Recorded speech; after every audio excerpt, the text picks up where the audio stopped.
give MSU credit. Like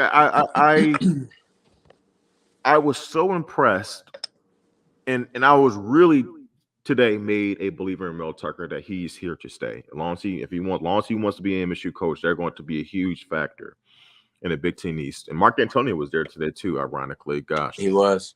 Um, Which that, if I'm Mel Tucker, like this is my show, bro. Grill, I don't need you you. got You to ain't set feeling me my. up a little bit. Yeah. You need to You left me for right. crap, Get and him I outta got here. I got this right. Don't be trying to come here because I got a hype game and all that. Right, that'd be like Jim it's just weird. It'd be like Jim Harbaugh, like Brady Hoke being there, like year one. Like, all right, man. Like, hey, man, like you left a mess for me. Like, yeah. Don't be trying to come here and open this hype now. Like, this wasn't the Bob Stoops to Lincoln Riley type of handoff. Right. Like, yo, you got a perfect situation. Like, man, this is a mess. Mm-hmm. No doubt, man. But the resiliency of that team, and I know a lot of Michigan fans don't want to hear it, but you gotta tip your hat to them. The resiliency of that team, to be down 30-14, and everything is going Michigan's way from a playing standpoint. Offensively, they're scoring. They're able to score on you. Case having his best game of the season. At that point, Kenneth Walker the third, he had a few bursts in the first half.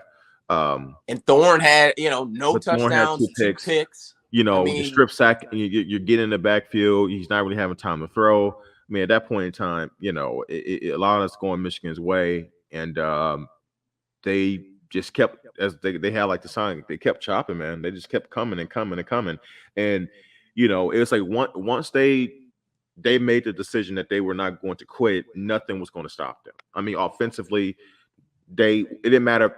And gosh, how many times, and this is why you got also give Mel Tucker a lot of credit to how many times did he go for it on fourth down, man, and just finding a way to not let his team quit, and not Mel Tucker, to me, the way he coached today was the definition of coaching to win.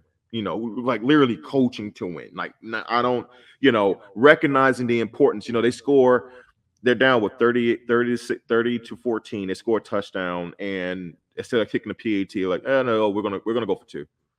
That was big, man. That was big. No, not even hesitate, because you know what? We're gonna need to make this a one possession game now. Like not kicking the can down the road because things are going well for you. No, we're going. Mm-hmm. It is never stopping, and you got to give them like a ton of credit for that. And you're talking about a guy who has juice in his program, has guys believing, man.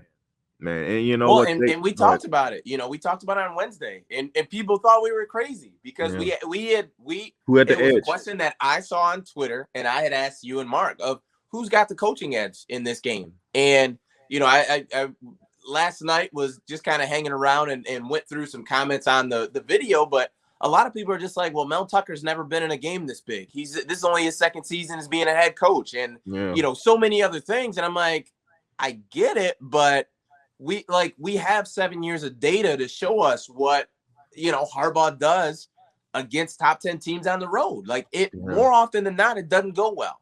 Like, so, you know what I mean? And I think Mel Tucker has got his guys in a place where they understand, they get it. Like, they just get it. Like, just continue working. Like, and it's unfortunate, man. Like, because Michigan had no business losing this game. They really had no business losing this game. And it's unfortunate that they did, because it just, I can't think of any of these big road games under Harbaugh's tenure when they've had a 2 touchdown and some change. Really, I mean, there was that big points. Of a lead. Yeah, they had that big of a lead on the road that late in the game, and they lost. I mean, like they played so well to get themselves to a certain point, and somehow they still found a way to lose. This might be, and I'm trying not to be a prisoner of the moment. I still think the 2016 Ohio State game is going to be number one, but this might be the most demoralizing loss in his tenure here,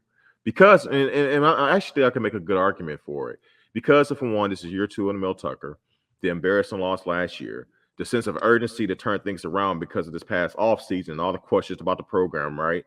You finally get things going. You have the ideal road game thus far to mid third quarter, and then you still lose, and it's like, you know what? Tip your hat. Sparty owns Spawn. They own us right now. They just do. And it is what it is. It sucks, man. Like I'm not going to look at anybody else, but internally, what we did wrong. The tough part, man, is so many things went in Michigan's favor. Like you win the turnover battle. I just don't. It's tough, man, because you win the turnover battle, but then the unfortunate part is when you get in those situations where, and MSU didn't run tempo and hurry up a lot. I mean, I could probably remember 6 or 7 plays total where they ran tempo, but a lot of times they just caught Michigan out of just in a bad spot. Like when Kenneth Walker had one of those touchdowns. I mean, I think Michigan State was on maybe the 10-yard line or 15. They were in the red zone, but they ran hurry up, and Michigan is trying to like Dre. When I tell you what it looked like from my TV it looked like Michigan was trying to do an 11 for 11 sub. It looked like there were 22 guys on the field trying to swap on and off, and Michigan State didn't sub. Like you've got to understand those situations. Like that can't be just an automatic. Like let's go ahead and sub them no matter what here in this spot. Like especially because I would imagine that you've done some game planning, and even if Michigan State doesn't do that constantly, if they do it in spots, like you've got to be aware of that, because that there were multiple times I can vividly remember 2 times where Michigan was totally caught off guard with Michigan State running tempo, and defensively you got a penalty.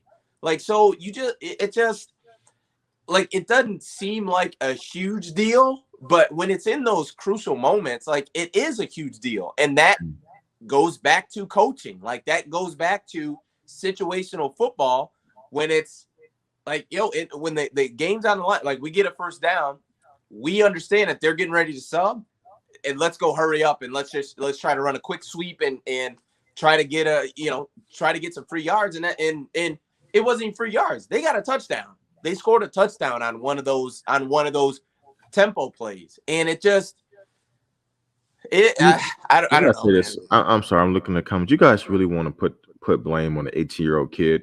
True freshman. I just keep he should have never been in that situation after the first. But whose fault is that? That's not JJ. Did JJ sub himself? That's what I just said. Like, come on, man. He should have never been in that situation. We've all been clamoring for this kid, but you got to keep some perspective here. He's an 18-year-old true freshman. Okay, this is the biggest game of his life. Look, this is big time football.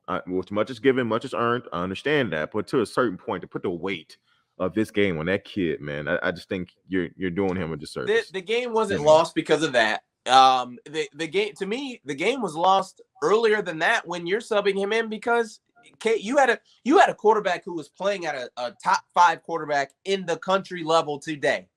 Today, Cade Wood played like a top 5 quarterback in the country. Arguably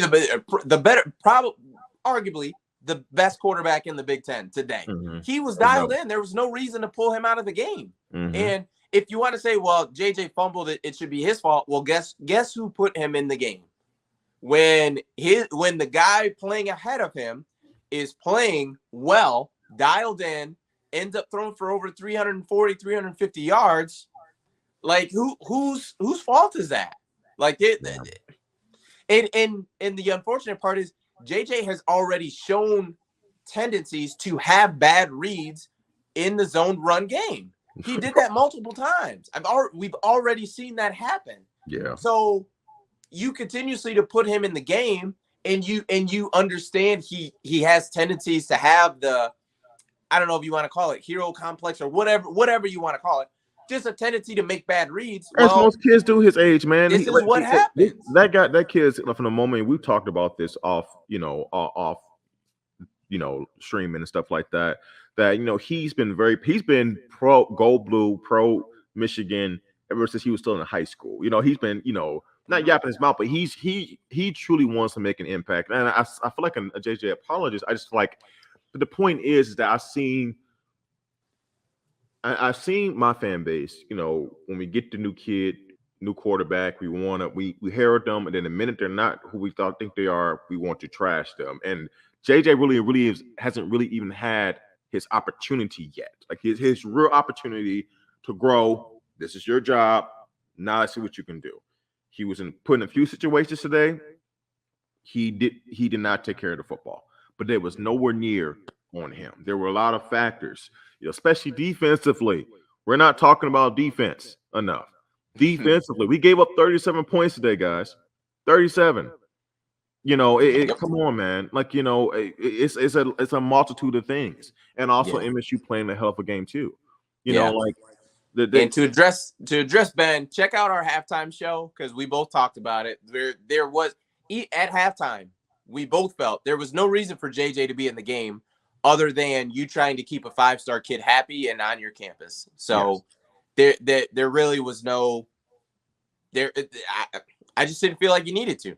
Just that, and that's just my thought on it. So could be wrong.